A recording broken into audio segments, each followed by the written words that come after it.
Saudara, pasca kaburnya salah seorang narapidana dari Rumah Sakit Umum Daerah Zubir Mahmud, Kabupaten Aceh Timur, ditemui sejumlah kejanggalan yang bertolak belakang dengan keterangan Kemenkumham Aceh. Di mana setelah dicek CCTV yang ada di RSUD Zubir Mahmud, ternyata napi tersebut tidak diborgol sama sekali oleh petugas dan tidak memakai baju tahanan. Di ruangan inilah Usman Sulaiman atau narapidana kasus kepemilikan sabu seberat 26 kg dirawat, tepatnya di Rumah Sakit Umum Daerah Zubir Mahmud, Kabupaten Aceh Timur, usai menderita penyakit sehingga harus menjalani tindakan medis yakni operasi. Namun setelah ditelusuri ke lokasi sebelum napi itu kabur, perawat sempat menanyakan 3 kali pada sipir yang berjaga untuk dilakukan pengecekan.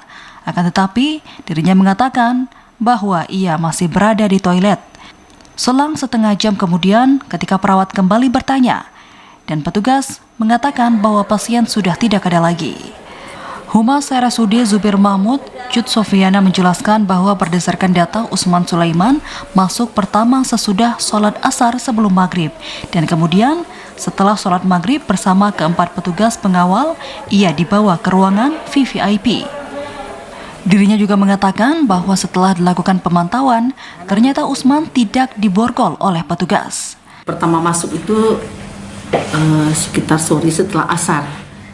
Kemudian diproses di IGD sekitar jam 8 lebih itu baru pasien itu mulai dibawa ke ruang rawatan di VVIP.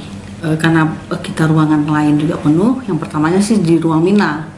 Ini juga sesuai dengan BPJS-nya kepesertaan dari Pak Usman ini, maka diarahkan ke ruang VVIP di ruang Arafah 5. Selain itu, Cut Sofiana juga menjelaskan pihaknya ke depan akan lebih meningkatkan pelayanannya, terutama membuat satu ruangan khusus napi yang dilengkapi dengan kamera pemantau. Dari Aceh Timur, Said Maulana, TVRI Aceh melaporkan.